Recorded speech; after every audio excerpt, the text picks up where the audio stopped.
Hey guys, welcome to Ben Wrenching. My name's Ben, and today I'm wrenching on my 94 Chevy K1500. I'm going to be changing out the front axle seals, and I'm also going to do new upper and lower ball joints on both sides. On the front differential, I have both axle seals leaking, and I'll need to disconnect the upper and lower ball joints to get the wheel knuckle off, so I'm going to go ahead and change those out too. But I can show you why I'm doing all this. So right there is a look at my axle seal leak. I did try to fix this by putting some synthetic gear oil in my differential, but as you can see, that did not fix anything, and I've still got a leak on both sides. So I'm going to change out those axle seals, and my ball joints look like absolute garbage. That one doesn't look too bad, but while I take those off, I might as well go ahead and replace them. Here's a look at the passenger side. The upper looks pretty bad, and the lower doesn't look great as well. I know these are the original ball joints because the lower is riveted on, so that tells me these are 30 years old and it's time to replace them. I got a whole new set of ball joints. I'll link these in the description. These were dirt cheap on Amazon. I know there are some better quality ones out there, but I don't mind using cheap parts, seeing if they work, and if they're not great, I can always change them out later. But this whole set was like 40 bucks. The seals were pretty cheap. I'll link those in the description too. I also got this cool seal puller that I've never seen before. I'm going to try that out. And we'll have to drain the differential, so I got some new gear oil. I also need a 36mm socket and a 1-inch wrench, so I bought these for this job. I normally will wait to buy tools until I need them and then just buy them one at a time, but I will link these in the description. Here's the tools that I grabbed that I think I'll need. I'm sure I'll need more than this. I'll try to show you how to do as much as I can without air tools, but I think I'm probably going to have to use some of these. But there's only one way to find out, so let's get into it.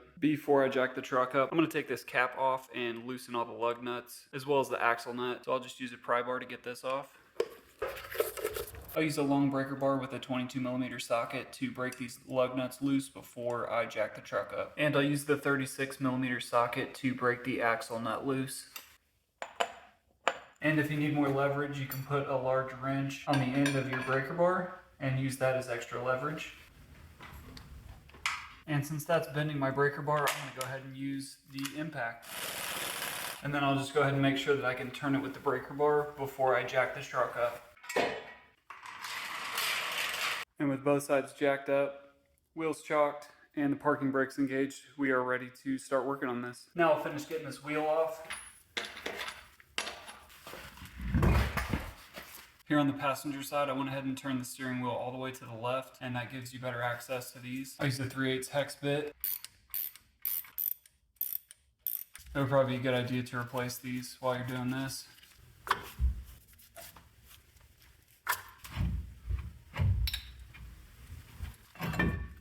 And with the caliper off, you just want to make sure that you don't put too much pressure on this flexible brake line. All right, I attached a bungee cord around it. I'm gonna hang it over here. So I'm really just trying to get the caliper as far out of the way as I can. If you're like me and don't like to trust one single bungee cord to hold up your caliper, you can always just double wrap it. So from here we can see the upper ball joint. It's still got the rivets on it, so we know this is a factory ball joint. The lower ball joint also has rivets, so we know that's from the factory. And there's 6 bolts on the axle. We'll take that off and then we can take this whole axle out once we finish getting all this off. I can go ahead and take the rotor off. I went ahead and straightened the wheel out, and now I'll just take off this axle nut. And I don't want to forget this washer. I just put a small neodymium magnet on the end of my telescoping mirror and grab onto that washer. Probably a good idea to get a new one of these too. And now I want to knock this axle loose. I'm going to use a point tipped punch, put it in the center here, and hit it with a hammer a couple times. And you can also use an air hammer. Alright, so now that's free. There's a look at the castle nut on the upper ball joint. It looks pretty rusty, so I'm going to go ahead and spray some PB Blaster in there. And I'll do the same for the castle nut on the lower ball joint. And I sprayed some on the top too, in between that boot and the knuckle. And same thing here, I sprayed some on the top there. And some on this nut for the tie rod. I used a wire brush attachment to clean up this area. This one as well. Blew them off with some compressed air and then soaked them in PB Blaster again. And I'll need to hit these bolts on the axle with some PB Blaster at some point. I'm going to go ahead and reach the ones that I can see, and then I can grab it right here and turn it to expose the rest of them. And you can always just get under here too and rotate it from here and spray these from the back side too. Alright, now I can let that sit for a while, and then I'll get all these bolts out. I used a wire brush and cleaned up all of the nuts and bolts that I'm going to be taking off. I also hit them all with some PB Blaster. I'm going to start with this tie rod end. It's 18mm. And that wasn't too bad. And I can use this breaker bar ratchet attachment. I'll link this in the description. I loosened it until it's got a few threads left hanging on, and now I'll just hit it with a hammer. There There we go. If you make the mistake I made of not taking the castle nut all the way off before you knock the tie rod end loose, you can just get your jack under it, jack it up until it's got pressure, and then it'll come off. Tap it lightly, it'll come out, and then you can take the nut back off and get it out the rest of the way. And set that aside. I'm a little worried about drilling into this because these are not very flat. So I'm gonna file off the top of them and see if I can get it flat where I can at least get a center punch on there.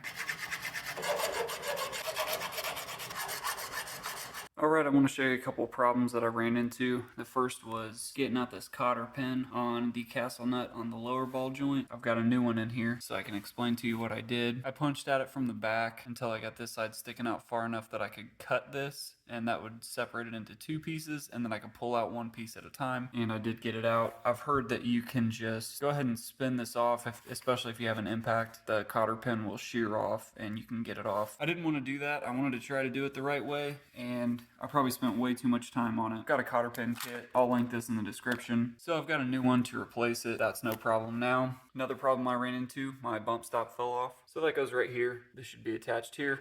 It's not now, and these are real hard to find. I'm gonna see if I can get something that's close enough to replace it. I may try to get this plate off and reattach this somehow. I don't really know how I'll do that, but it's just got one screw up here, so I might try to do that too. And the last problem I ran into is everyone said this castle nut was 1 inch. So I bought a 1-inch wrench because I didn't have one yet, and it didn't fit on. So I measured it and found out that the reason it won't fit on is because this is a 1/16 nut. So I had to get a 1/16 wrench. I'm gonna go ahead and get this off. First thing I'm gonna do is swing the wheel this way, and I'll get the box end of my wrench onto the nut, make sure it's flush, and see if I can pry this nut off. So I'm using the tried and true method of sticking another wrench onto the 1/16 wrench. That gave me enough leverage to turn that nut. And so now I'll go through the tedious process of sticking the wrench on, turning it a little bit, and then resetting it. Be a lot quicker with an impact and a 1/16 socket, but this will work for now. All right, now it's coming off easier.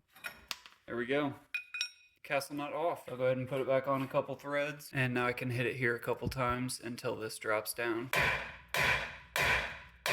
And hitting it with the hammer didn't seem to move it very much, so I think a better idea is to go ahead and start on the castle nut on this upper ball joint, and then when both of them have the nut drop down, I can hit it from both sides and see if it drops kind of at the same time. So I'll mess with this one now. So with this top one, I have to have the wrench angled downward to be able to clear the bumper to get another wrench on it. There we go. All right, now it's turning. So those cotter pins do just shear off, which is great because you're never going to reuse them. I was more worried about damaging the threads, not on the castle nut because I'm going to replace that, but the threads on the ball joint stud, and then getting this nut locked up on there. But that actually wasn't too bad. So don't do what I did and fight trying to get the cotter pin out because you don't want to mess anything up, because it really doesn't matter. So now I'll finish getting this off. And there we go, upper castle nut off. You do not want to see how long it took me to get that wrench out of there. I took it off too far and couldn't get it off all the way with the wrench in there, so I had to put it back up far enough that I could get the wrench out. But I may just leave that part out. There we go. So I'll put this back on a couple threads, and we'll give it a few taps right here. Can also use a pickle fork in there, and I'll just hit the end of it to see if that'll pry that apart. Looked like it did something. Hey, there we go. This pickle fork worked pretty good. Alright, so we got the upper separated and the lower is still attached. So I'm going to try this pickle fork from the backside and see if this will break it loose. Or maybe just the hammer. There we go. And with the whole thing separated, I'll take both nuts off and we can just slide it right off. And I use the bottle jack to lift it up just a little bit to get some pressure off that top castle nut so that I can get it off. And there we go. And with both of those detached, I should be able to release this bottle jack and hopefully not let this crash on the floor.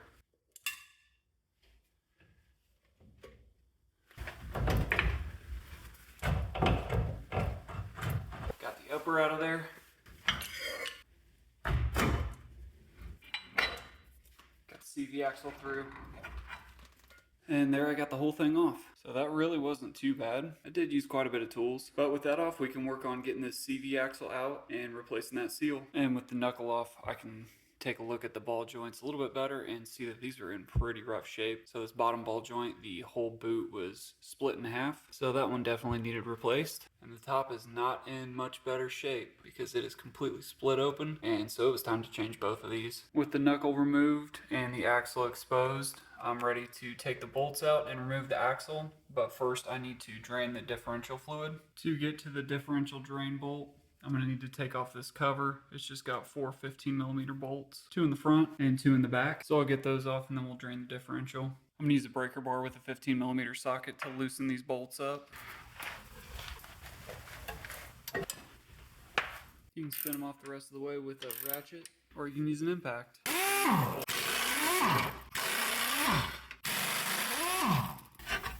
And if your cover's as dirty as mine because you've had differential fluid leaking on it for a while, just spray it with some green cleaner and let it sit while you work on the rest.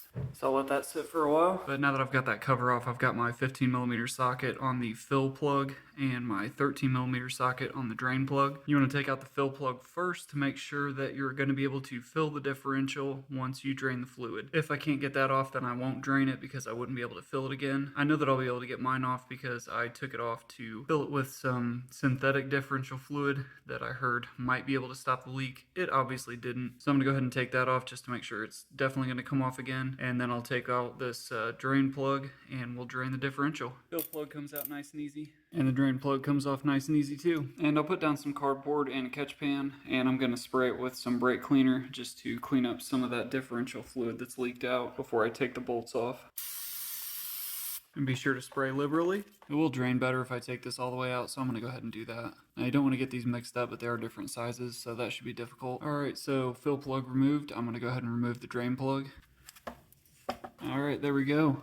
And that looks pretty gross. And so I'll let that drain all the way out. It actually doesn't look too bad when I look through the stream. It looks pretty clear. I did recently fill this. It was pretty low, obviously, because I'm leaking so much. So it's got some pretty new fluid in it. And so I'll let that sit until it's done draining. And now that that's drained out, we can go ahead and take off the axle. And at this point, it would be smart to point out that the axle is loose, so I'm going to use an impact to get those off. There are a couple of ways you can tighten up the axle, so you could have loosened those up before you even take the wheels off the ground. So while you're loosening the lug nuts and the axle nut, you could hop under there and loosen those. You could also, before you take the whole knuckle off, you could stick a pry bar in between these, wedge it to the ground, and that'll lock up your wheel, and then the axle would be locked up, and you could get those bolts off that way. So since I waited till now, I'm going to have to go ahead and use an impact, but you can use either of those methods to get this locked up and get those bolts off. I think it's easier like this because you can just spin the axle and get to the nut that you want to get off. But I realize not everybody's got an impact, so hopefully if you don't, you can try one of the other ways. And before I take this last bolt off, I'm going to use a white China marker and just mark the axle. So I marked the axle and the plate behind it with a white line where that last bolt is. And then I'll mark this bolt with a white mark. And I'll show you why I did that. So there's the last bolt. And with all the bolts out, the axle should come free. Luckily, it's got a couple of places where you can pull on it. And if not, we can try to hit it with a hammer lightly. There we go. That didn't take too much.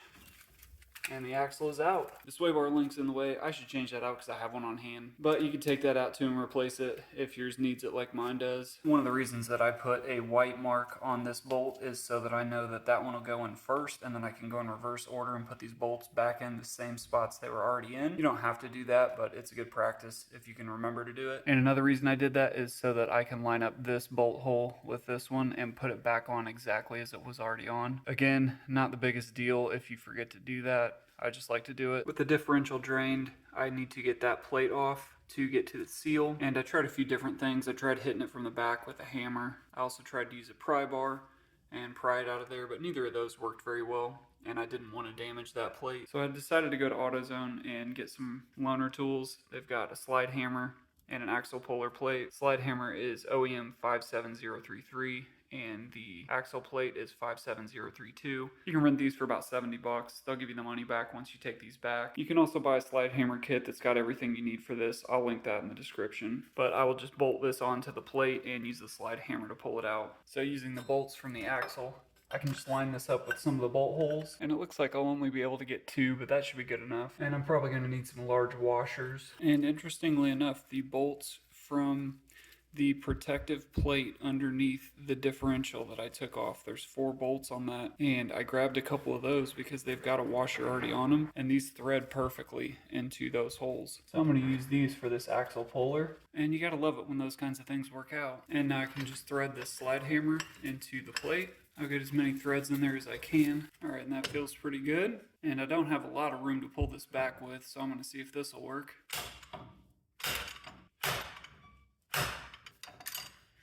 And move the ball joint out of the way a little bit so I can get this hammer in there, and hopefully that'll give me enough room to pop this off. There we go. This plate's hitting the frame up here, and that's why I can't hammer it out. So I need to get better access to all this. I need to move the axle out of the way, and the only way to do that is to either take the shock off or the sway bar link. I'm going to go for the shock because it's just one bolt right here, easy to get to. Take that straight out. That'll let me lift that up and take this axle out. So this is an 18mm nut on an 18mm bolt. I've got a short 18mm socket on a 22mm wrench to hold the bolt in there while I spin the nut off. And I'm using a long pry bar to break this nut loose and hit it with some PB Blaster to make it a little bit easier. And I jacked up the lower control arm just a little bit to give the bolt a lot less pressure, and now I can get that bolt out. Adjust my jack down a little bit so that the hole at the bottom of the shock lines up better with the lower control arm, and that makes that bolt way looser. So with that out, I can lower the control arm more, and that allows me to swing this out of the way and finally get this axle out.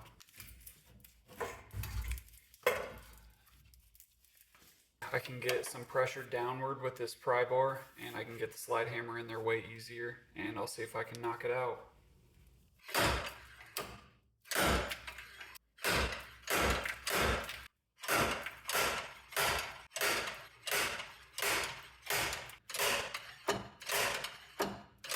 There we go.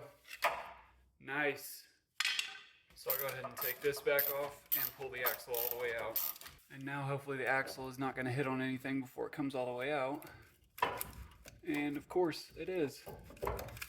It's hitting on this sway bar. I am going to have to go ahead and loosen up this sway bar. I was going to replace this sway bar end link because I have some on hand, but I didn't want to. I thought I'd save it for another video if I didn't have to do it. Obviously it needs done. This thing's old. But I do need to take this out to lift this up a little bit and get this axle out the rest of the way. To take this sway bar end link out, I got to get that bushing off. There's 2 10mm bolts holding on the bracket for the bushing right here. So I'm gonna have to move this brake caliper out of the way. I had 2 bungee cords on it, but it looks like only one was doing all the work. And there's a better look at the bolts holding this on. I can see some cracks in my bushing, and it's twisted up a little bit too. Doesn't look great. So I'll go ahead and replace that. So I'll get these 2 10mm bolts out of here and possibly the other 2 on the other side to loosen up the sway bar so that I can get this sway bar end link out, so that I can get this axle out, so that I can get that seal out. And you may be asking yourself, at this point, why doesn't he just replace all this stuff? He's already got it out. It seems like it would make sense to just go ahead and replace all these parts. Well, I thought I was spending $70 to get new ball joints and a new seal. Well, I need to do the ball joints because they're garbage. I really just wanted to try to fix one problem, and that was the leak on my axle seals for the front differential so that I could use my 4x4 without worry now that it's snowing. And so I thought about it. I thought about, you know, I could replace the sway bar links because I have those on hand. I don't need to do an alignment necessarily when I change out the ball joints and the sway bar link. The only time you need to do that is if you replace the control arm bushings or the entire control arm or the upper control arm bushings and the tie rods, which mine look like they could definitely be replaced, but I didn't want to have to do an alignment. So I thought rather than doing everything while I got all this open like I should, I thought I would just fix one problem, spend a little bit of money, maybe have to take off more than I thought I would. But in the end, I can always get back in here, do all the other stuff, and then get an alignment at that point. But sometimes things don't work out the way you think they will. The good news is I've already got the sway bar link. I already ordered the bushings, so that's not a problem. These tie rods do concern me though, because these look pretty bad. I can see the inner tie rod looks pretty rough. I know the outer looks pretty rough. It's pretty stiff, which is good, but it's 30 years old and it needs replaced. I'd like to get new shocks too. I'm waiting to get some Bilsteins because I've heard those are great.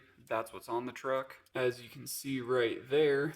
So I want to get some Bilstein shocks. I want to either replace the bushings on my upper and lower control arms or just get new ones. Those are hard to find. You can get a set from Detroit Axle, which I've heard aren't the best, but I haven't really heard anybody say why. So I thought about trying some Detroit Axle parts. My other options to go to a junkyard and see if I can find a lower control arm that has okay bushings. But doing that, I gotta mess with the torsion bar. That looks scary. I don't really want to do anything with that. And the tie rods, I'm sure I could get them close, but I would definitely need an alignment afterwards anyway. So I'll go ahead and hit these with some PB Blaster and get these off. These shouldn't be too bad, except they're kind of hard to get to. I've got a quarter drive 10mm socket on a wobble extension. Try that first and see if I can break these loose with this. And I've got a 10mm socket on a 3/8 drive adapter with my 3/8 ratchet wrench. That gives me just enough room to get this loose. And it's starting to get tight, so I'm going to back it up the other way and then loosen it up again and keep doing that until I get it all the way out. And it makes sense to me that the lower control arm hanging free is putting some pressure on that sway bar. So if I lift this up, it should help me take those bolts off a little easier. So I'll leave that one where it's at and I'll work on the back one. Looks like I could use some more PB Blaster. I'll also try to get up in here and clean off these threads. Maybe that'll help out.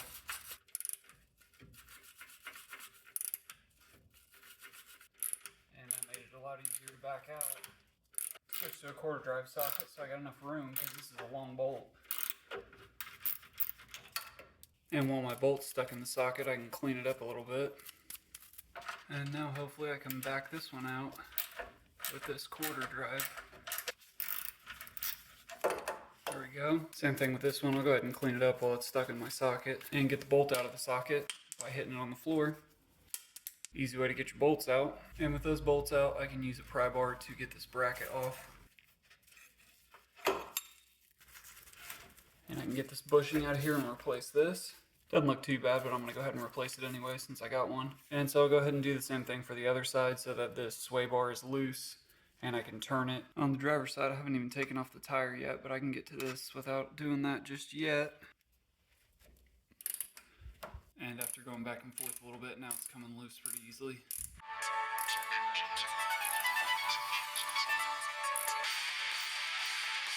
For the back bolt on that bracket, I've got a short breaker bar. I don't want to break this bolt, but I can't get it with the ratchet. So I'm just going to try to get it with this breaker bar and hope that I do not break that bolt. I should probably heat it up, and I'm actually going to do that because it feels pretty tight. It feels like it's right about at that point where you're giving it so much that it's just going to break. So I'm going to put some heat on that one. I'm just going to keep giving it PB Blaster and heating it up. If you're going to use heat like this, you should use the yellow can instead of the blue one. It gets a little hotter. Alright, I had to show this because I've been working on this for quite a while. This last bolt is stuck. It is rusted in there and I do not want to break it. I have tried heating it and putting PB Blaster on it and doing that over and over with no luck. It would not budge. So I finally got it to turn, so I want to show you what I used. I've just got a 10mm socket on it with a universal extension and a 3/8 drive extension to a half drive adapter. And I get my small half drive breaker bar on here. And I've heated and turned it so much that I finally got it to budge. So I can turn it this way as though I'm tightening it, and it'll turn just a little bit, and then I'll go back the other way and turn it just a little bit, and I'm going to keep going back and forth just like this until I get that bolt loose. I may have to keep heating it and using PB Blaster, but I finally got it to budge without breaking it, and I am really happy about that.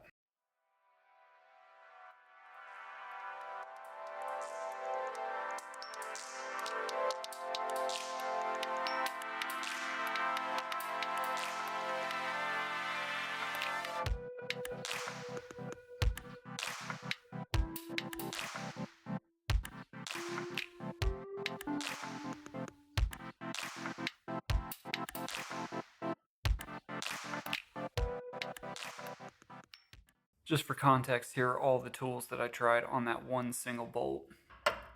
With those bolts off, I can wedge my pry bar in there and get this bracket off. And this bushing is melted on there pretty good.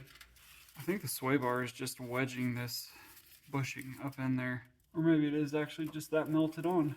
Here's a better look from this side, how I'm hitting this pry bar in here under this bushing. And I can get under it and pry it out. So I think it looks like it's separated. It's just getting pinched in there by this sway bar, because I should just be able to pull this out, but because I can't, I believe there's too much pressure up here. So I'll see if I can loosen the sway bar end links and get this thing freed up. So here on the driver's side, here's the sway bar end link right here, and it comes down into this port. I'm just gonna remove this plastic cap and see if the nut on the other side is pointed straight down. You can be as careful as you want with these, but you basically just gotta pry it off. There we go. So there should be a way to angle this lower control arm to get that to point straight. This one's off center pretty bad, so I may need to take the tire off and jack up the lower control arm to get that straight enough to get to the 10mm nut that's inside here. So the best thing to do would be to try to get this side off first. So I'm gonna go ahead and do that. I'm gonna try to loosen the bolt from the top here, but it is pretty rusted. So I don't know how well that's gonna go. I will need access to the nut on the bottom, and I've already got my jack under this lower control arm. So I'm gonna jack this up and see if it lines this up better in the access hole underneath. And with it jacked up all the way, it looks a little bit more straight, but the bolt underneath the access hole is still pretty crooked. So I'm gonna take this off. It's not doing any good anymore. And this looks pretty straight, so I think I can try to crank on this bolt up here and see what happens. I may end up just needing to cut right through here. That's the easy way to take this off, but I am going to try to release this bolt and the nut on the bottom, because I'll eventually need to get those out anyway, and once I cut it I won't be able to get those bolts off as easy. So the first thing I'm going to do is soak it in PB Blaster, get in pretty much everywhere I can, and really getting inside this sleeve is the best thing, because this is usually the part that's rusted the most. So that top bolt is a 13mm, and as I turn it you can see the whole thing turning, so we'll just loosen up some of that rust. So I actually got a 13mm wrench up in here on the nut. It's probably not getting too much leverage, but I'm going to see if it'll get just enough to break this loose. The 13mm wrench didn't work like I thought it would. So I got this specialty tool. This is a 13mm crow's foot flare nut wrench, and it's got a 3/8 drive. And this open end will fit around the threaded shaft on the bolt that is at the bottom of the sway bar link, and then this will go around the nut and it should help me loosen it. And I'll put it on the end of an extension and see if I can get it up in there and around that nut. So there, it feels like I've got it on there, and then hopefully I can hold on to this while I turn the top, see if I can loosen it. I'll add on my ratcheting extension, because why not? And I think it's working.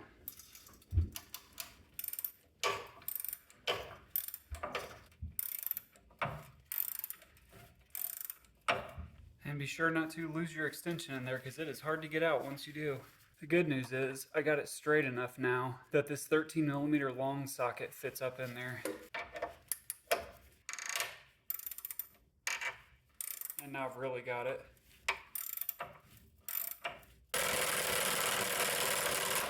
And there is the bottom of it. So that thing is really stuck in my socket. I can confirm it is a 13mm nut, and mine is so chewed up, I'm really surprised I was able to get that out. So, highly recommend 13mm crow's foot flare nut wrench. I will link one of these in the description. I will attempt to knock all this loose with a chisel and a hammer. I do have an air hammer, so I'm probably going to end up using that to break all this apart. This is separate from this, which is separate from this.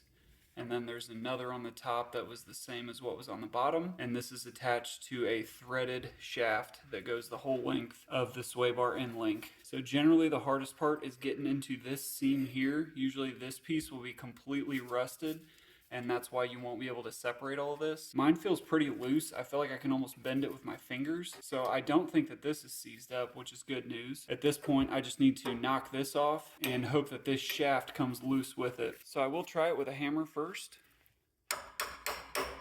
And of course, my upper control arm's in the way. I can go at it from an angle. That doesn't do much good because it's basically bouncing right now. So at this point, this top one should come through. I could try to hammer on it from the bottom. That's not gonna do me any good. I could try to pry on it from the top. I may try that. I do have these pliers that I have never had a use for. These are for trim fasteners, but all of them that I have are either too big for this or I can't get this underneath them. So I've really never used this thing. I'm hoping maybe I can wedge it in here, and that threaded shaft is thinner than this thing, and I'll be able to wedge something apart.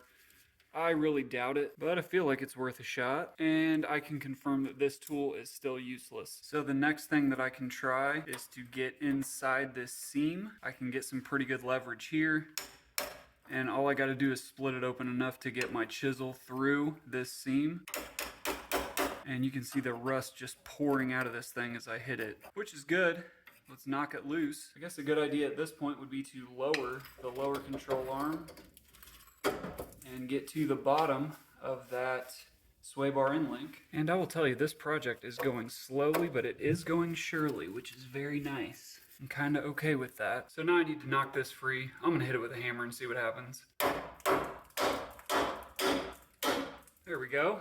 That's free, and this shaft is free also. This thing is just wedged into the sway bar enough that I can't pry this up, which is a fine problem to have because once I bust this loose, everything will be okay. And so we'll see what we can do to break this free. I will try my thinner Temu pliers. There we go.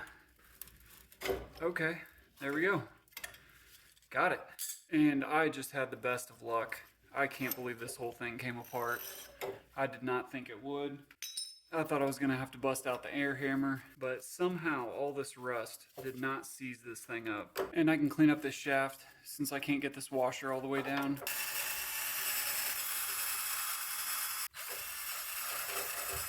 This is kind of a stupid thing to fight with. I can always put a 13mm wrench on the top and just twist this until it comes off. There we go. That was the way to do it. All right, and now the sway bar end link is out. And so to move this out of the way, I am gonna need to take the sway bar end link off the other side. So I'm gonna go ahead and do that. And I'm gonna try some new lights that I got from Temu. These other lights that I use are garbage. If you're trying to work on your car and you need a good light solution, do not pick these. These are terrible. They do have a magnet, but it always gets rust on it and then it doesn't stick where it's supposed to. They fall off all the time. I run into them. I try to stick them, and most of the places I want to put them is on a curved surface so it doesn't stick very well. And they're really cheap LEDs, so they flicker on video. Other than that, they're great. So I'm gonna try these new ones and see how these work. The good news right now is that that bushing was just being held on by pressure, because now that the other side's loose, I can go ahead and take this off. So there's one problem that solved itself.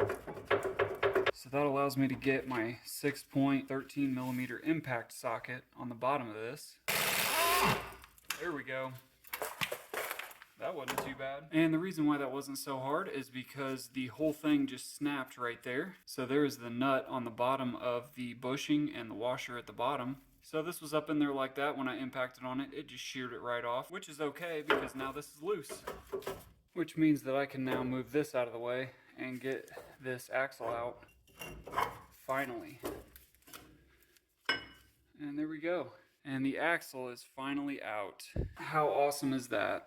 So there we have our first look at the seal that started this whole project. And at first glance it looks pretty rough, but we'll take a better look at it. So in trying to get a better inspection of this seal, I took a look down in there. At the very end of that shaft you can see where those grooves go. And that is definitely just a giant washer at the end of that tube. So I may need to fish that out of there, which doesn't look fun. But that is a problem for future bend wrenching because right now we are trying to get this seal out. And I got this wacky looking seal puller that I thought looked kind of cool. It's probably going to be harder to use than a real seal puller. But just in case it's cool, this is Lyle brand 56920. I'll link this in the description. And it shows you just stick it on the end of your ratcheting wrench. I should get a regular ratchet. That way there's no weird movement.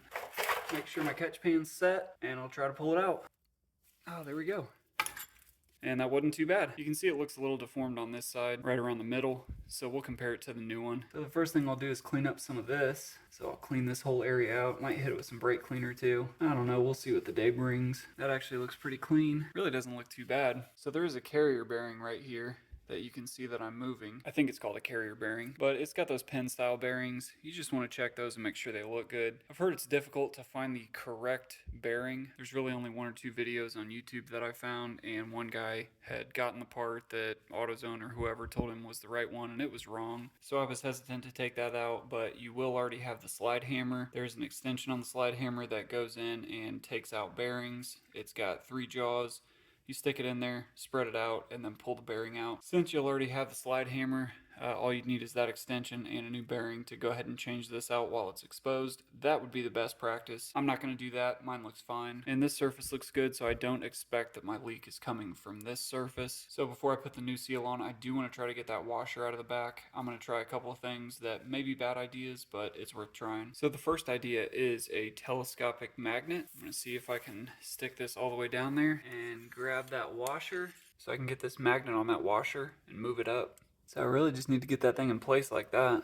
So that actually wasn't a terrible idea because I can move that washer around. So sometimes your worst idea is actually your best. And so I'll center it up with that opening, and then I'll be able to get that small end of the axle through that washer. So I believe that problem is solved. I can set this where I think it should go, let go of it, and hope that it stays put long enough for me to get that axle back in there. And it looks like once you set it, it stays put pretty well, so that's not bad. So I'm confident in saying you heard it here first. Make sure you check on that washer in the back of that tube and see anybody else talk about that. All the videos I saw was the seal on the other side.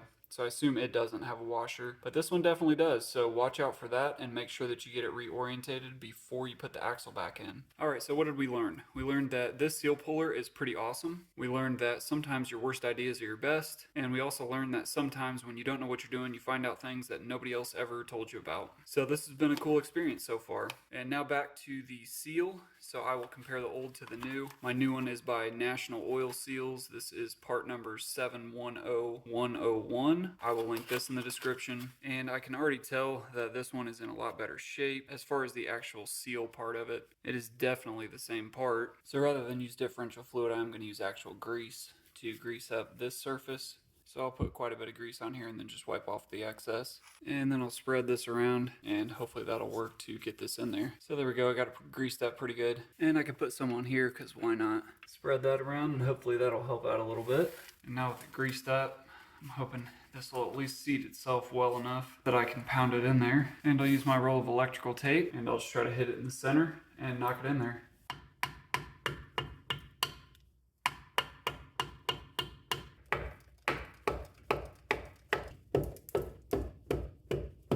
So I think that's good. Hopefully all those taps didn't knock that washer down, but we'll find out when we put the axle back in.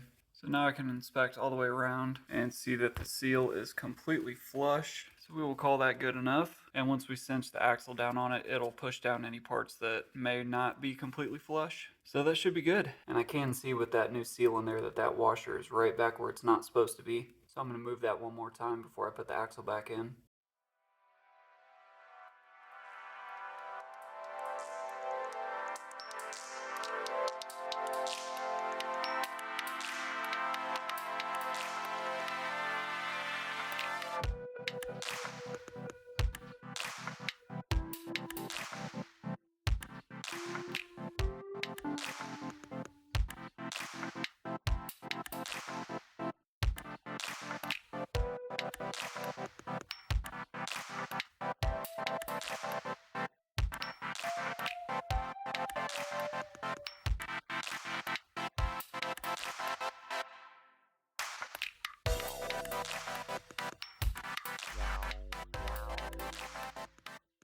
And I cleaned up that side really well, and now I'm working on this side here. So I'm gonna do the same thing, green cleaner, use a wire brush, and clean inside here where it mates with the seal. And I'll also clean up this surface as well. And then I can clean it up with a towel. Make sure to get all that grime out of this area where it mates with the seal. So now I think that surface is ready to go in where it meets the seal. And I feel like my washer that's down inside there still looks like it's sitting in a good place. So I will try to feed this in and see how this goes. It is just barely catching on the frame there. So I think I can lower it down a little bit. There's two nuts right here on the end of bolts that are going through the frame, but I can get to them. So I'm gonna try to take those out and see if that'll lower this just a little bit, enough to get me past that part of the frame right there. These are 21mm nuts and bolts. I'm gonna use my deep socket on my long breaker bar, and I'm gonna go into the back from over here. Here's a little bit better look how I'm getting at these. The bottom one is right here, and the top one is up here, and there's plenty of room in here to get a socket. So I can go ahead and put my socket on the back one, and the front one is way up here. Got my socket on it. And these are the two nuts from this side. I've got the breaker bar on the head of the bolt. Luckily that breaker bar wedges up against the oil pan, and so this is how I'm gonna loosen these. And you could do it without an impact, but I'm gonna go ahead and use my impact. So that nut's got a washer on it, so I wanna make sure I don't lose that. And I'm actually just gonna leave the bolt right there. That way I don't lose it. All right, and there's that nut. It's also got a washer on it. And I'm also gonna leave that bolt there. And that does give me a little bit of play with this side of the differential. So I should be able to pull this down and get that axle back in. And so now I'm able to move this down just enough to get it past the frame. So you don't need to go grinding on the frame right here like I did. You also should take those bolts out when you're taking it out so you don't mess up this plate as you're taking out the axle. And my axle is stopping short. I'm guessing it's because that washer moved in the very back there. So I'll take this back out. All right, I lined that washer back up. I'm gonna push this in slowly. There we go, it worked that time. So I took it out a couple of times, lined that washer up, tried to put it back in. It was still sticking out maybe an inch or two. So I did it a third time, and that time I lined up the washer really well, and it just slid right in and got this far. So I believe I'm past that washer now. I'll try to hit it a few times and see if I can knock it flush so I don't have this gap here. There we go. I think that's good. So that washer wasn't too bad. You just got to shine a light right down there so you can see it and get one of those telescopic magnet tools and just move it around until it's centered. Put the axle in. And if it stops an inch or two short, then you know you got to take it back out and do it again. It only took me a couple of times and I finally got it in. So it really wasn't too bad. I'll cover this up with some paint so it doesn't rust. And since I'm here and I've got everything, I'm gonna go ahead and put these bolts back on. These sure go on a lot easier than they came off. And I was a little bit smarter this time and got a 3-inch extension. I did not see a torque spec for this in the Haynes repair manual, so I'm just gonna tighten it down as much as I can. I think that's good enough. And same with the top one.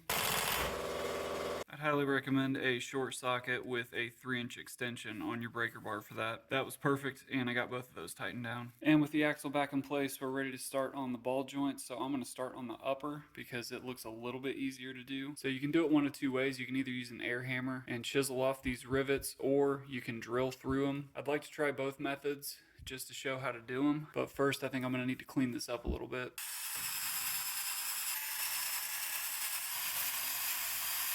Rather than drill from the bottom, because that's going to be a lot harder to do, I'm going to try to drill from the top. So I think I can smooth these out to where they're flat, and then I can get a good center punch on that surface. First thing I'm going to try is a grinder with a flap disc on it. And anytime you're using air tools or grinding anything or removing metal, you want to make sure that you're wearing safety glasses. And that is actually working really well. So I was able to grind this down almost flat. Only took me about a minute. So I'm gonna do the other 3.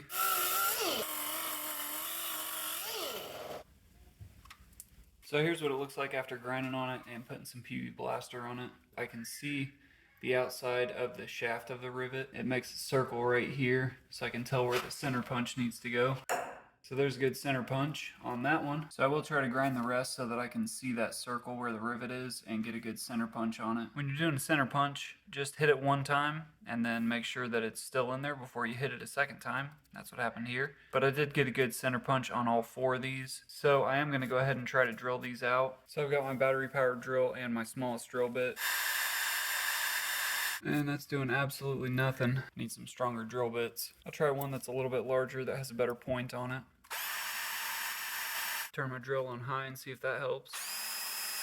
So I am using a stronger drill bit and using some PB Blaster. You can see how far down in there I am. So I'm already that far into it. So this may just take a while, but we'll get there. Alright, since I'm impatient, I'm going to step up to a little bit larger drill bit. The first drill bit I used was a 1/16 inch, and this one is a 5/64.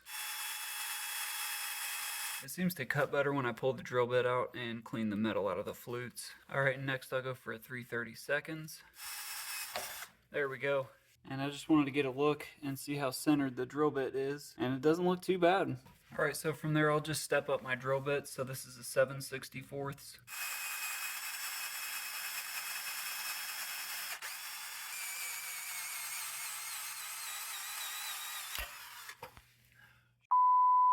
And that's what you want to not do. And since the drill bit is still sticking out of the bottom, I'm going to see if I can grab onto it and get it out of there. So there we go. I got the drill bit out. Luckily it was sticking out the other side.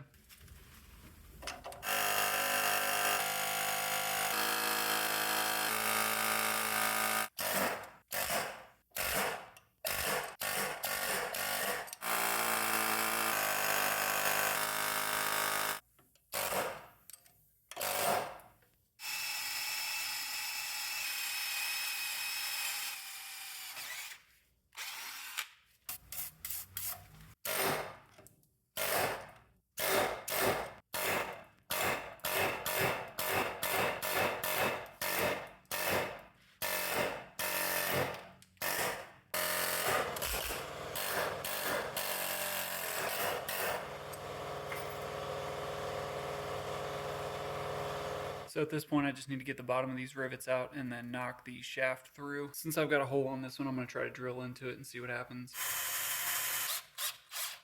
Alright, so there I got the drill all the way through it. It's not super centered on the top, but it's actually not too bad. And next up is a 1/4 inch bit. And now I can just grab the bottom and pull it out. Alright, and there's one of them out. It's a good idea at this point to hit these with PB Blaster again. See if it'll seep down in there and help me get these out. Alright, so I'll grind on these a little bit and see if I can flatten them out.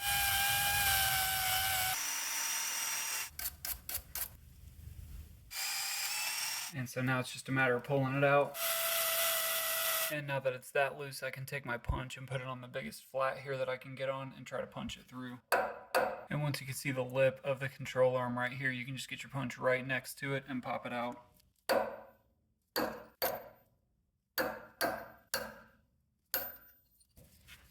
There we go, there's 2 of them. This one, same thing. I drilled through about half of it. Since my drill was off center, then I was able to punch out on this side of it. And then once I could see the edge of this hole on the control arm, then I could just stick the punch right up against that corner and tap it out. So I'll do the same with these 2. I'm gonna grind off all this excess stuff on the top. Makes it a little bit easier to knock it through.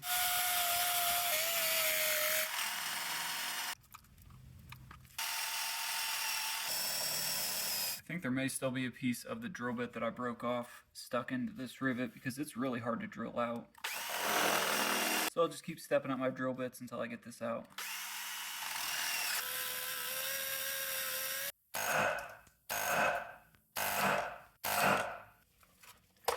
And to rip the head off that one, but the shaft is still in there. There we go, it's coming out. There we go. I got it out. That one was difficult. I believe there's probably parts of a drill bit stuck in this one. So I don't know why this one was so difficult to get out. It doesn't look like any of the drill bit is in there, but I just could not drill through this thing. But I got it out. Alright, so this one here's the last one. This one was way easier when I used my air hammer and just punched it out. So now to get this one out, I will grind off the rest of this material and then I will just punch it out with the air hammer.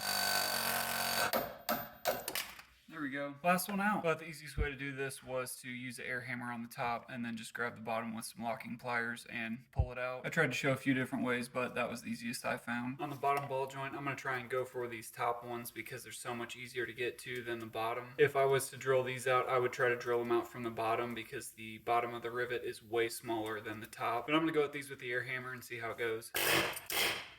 If you are using an air hammer, make sure you use earplugs.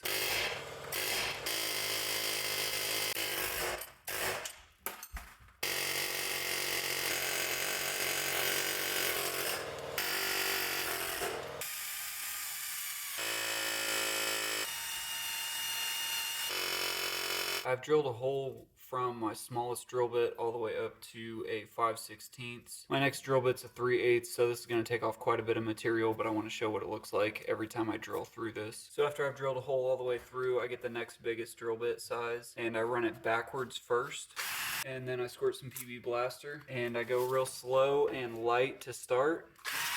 Stop occasionally to brush off the chips and to re-lubricate. Brush off the chips, brush off the drill bit, reset it, re-lubricate, and cut some more. Clean out the hole with an air nozzle.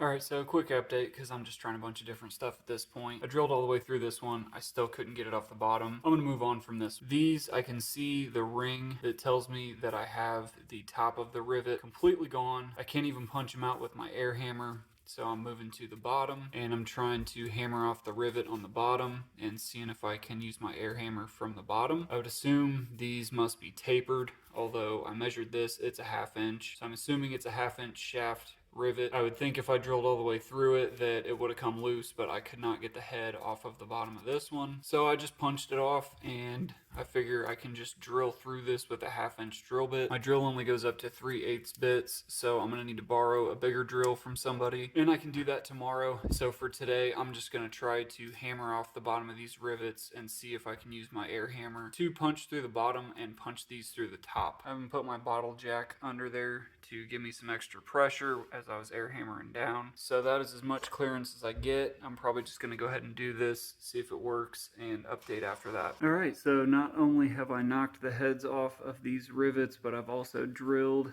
a really good pilot. I've upgraded to a 1/2" bit. I had to get a drill that had a 1/2" chuck on it. So I'm gonna try that to see if that will eat through these rivets.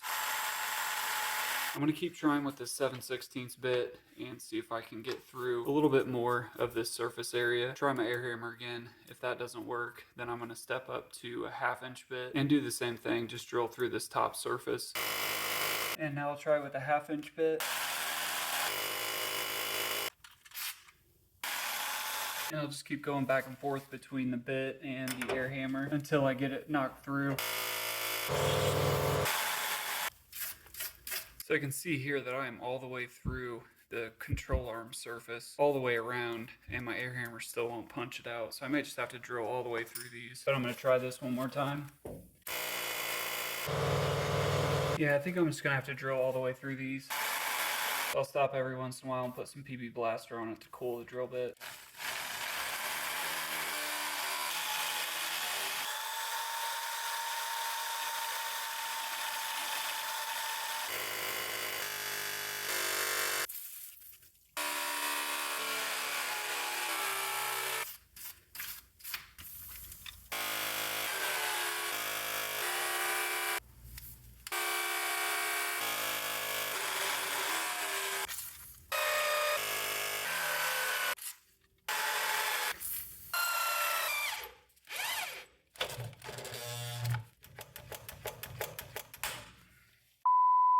Broke off a 1/2" drill bit in here. Luckily it's got a little tab sticking up that I can just knock out and get this to turn backwards so I can get this out.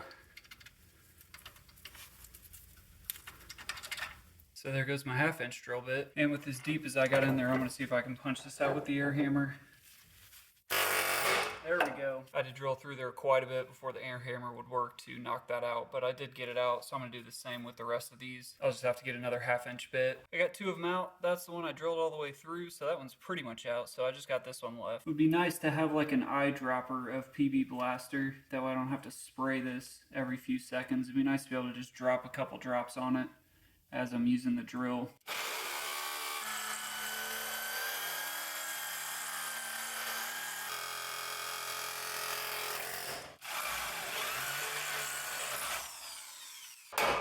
There we go, got that one out too. And after all that work, I finally got it out.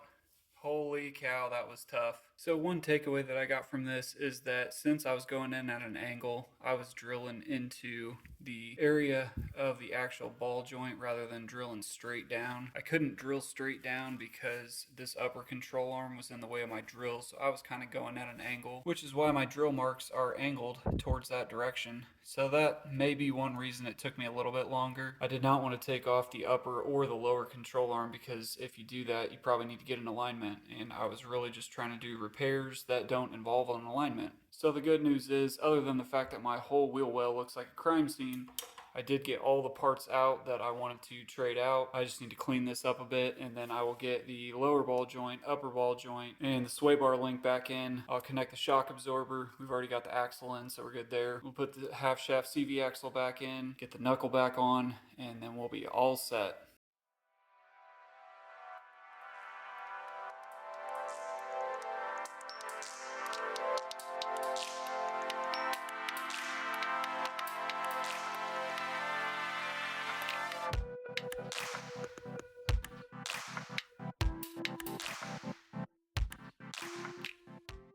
Since I've got some exposed metal here from where I beat on this lower ball joint, I'm going to paint that surface before I put the new ball joint on. I don't have black spray paint, so I'm just going to use this automotive primer that I do have. I may end up going back in here and recoating it with black. I'd like to do the whole wheel well. It looks pretty rusted, and so it would be better to at least paint this with black. It definitely look a lot better, but I at least need to get this covered up before I get this ball joint on.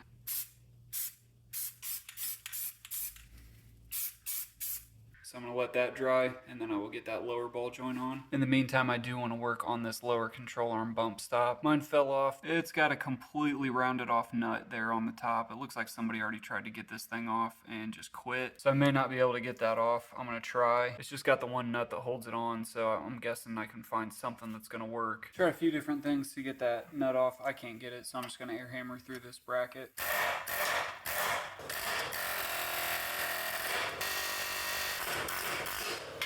And I'll just knock the rest of this off and get this out of here.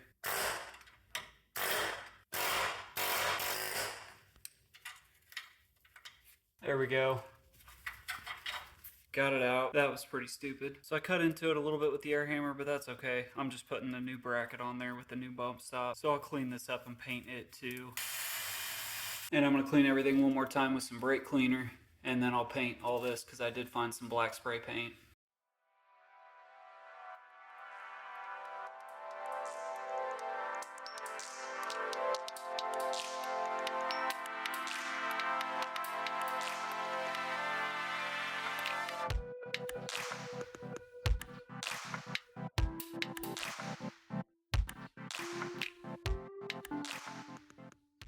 Alright guys, I got everything painted. It looks pretty good. It doesn't look fantastic, but I'm not going for a professional look. I think this looks good enough to start slapping some new parts on it. I've got my new ball joints set out as well as the new sway bar link. I gotta say, for some cheap Amazon ball joints, these look pretty good. So I'm gonna get these on. I'll start with the lower and then I'll put on the upper and then get that sway bar link in. I also did order a new bump stop. We'll see if that fits when it gets here. We'll have to reconnect this and probably do some other things. But I'm gonna start here. So I'm gonna start by putting these Zerks fitting into the ball joint before I install it. And just as I suspected, it is an 8mm. So I got that on there, it's tight. And I'm just gonna slide the ball joint in here and line up the holes. And there are 4 screws with washers and a nut for each. Now everybody that I saw has put the screws going up and the nuts on top. So I'm gonna put the screws in through the bottom and tighten this down. And these nuts are oblong, so you can't get them on one way, but if you turn it over, it threads on easier. That way you know which way is the correct way to put those on. The heads of the bolts are 18mm, and oddly enough, these nuts are 11/16. So I'll just lift this up, squirt some blue thread locker on here, spin this nut and bolt around to coat it, and I'll do the same to all 4. So I've got an 11/16 wrench on the nut, and I'll just tighten down the head.